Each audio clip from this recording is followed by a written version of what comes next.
तर आता आपण थेट जातोय. उपमुख्यमंत्री एकनाथ शिंदे बोलतायत. स्वातंत्र्य दिनाच्या सगळ्यांना शुभेच्छा देतो. मी आता ध्वजारोहणाच्या वेळेस विस्तृत मनोगत व्यक्त केलेला आहे. मी सगळ्यांना शुभेच्छा देत असताना आज खऱ्या अर्थाने आपलं ज्या देशभक्तांनी स्वातंत्र्यवीरांनी वंदे मातरम म्हणत म्हणत अतिशय म्हणजे शौर्याने बलिदान दिलं आणि आपल्या प्राणांची आहुती दिली, त्या सर्व ज्ञात अज्ञात स्वातंत्र्यवीरांना, स्वातंत्र्य सैनिकांना मी विनम्र अभिवादन करतो आणि आपल्या सगळ्यांना पुन्हा एकदा मी स्वातंत्र्य दिनाच्या शुभेच्छा देतो. आणि त्याचबरोबर आज अनेक मान्यवरांचा या ठिकाणी पोलिसांचा देखील अनेक विविध मेडल देऊन आपण पुरस्कार त्यांचा गौरव केलेला आहे. त्यांचंही मी मनापासून अभिनंदन करतो.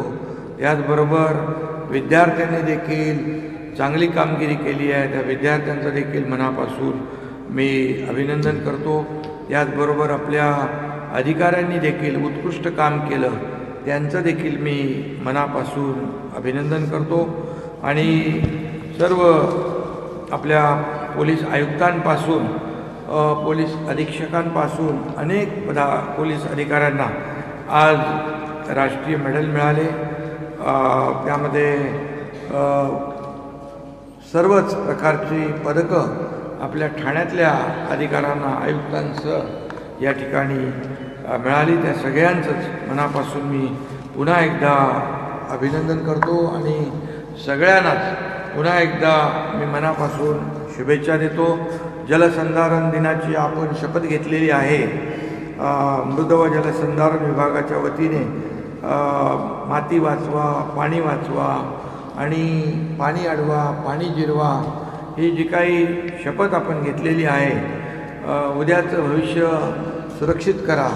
आणि या शपथेप्रमाणे आपण सगळ्यांनी या भारत मातेची लेकरं आहोत, या काळ्या मातीची लेकरं आहोत आणि म्हणून या आपण सर्वांनीच हे आज घेतलेली शपथ आत्मसात करावी, त्याची अंमलबजावणी करावी, अशा प्रकारच्या मी शुभेच्छा देतो. खऱ्या अर्थाने वॉक फॉर वॉटर हे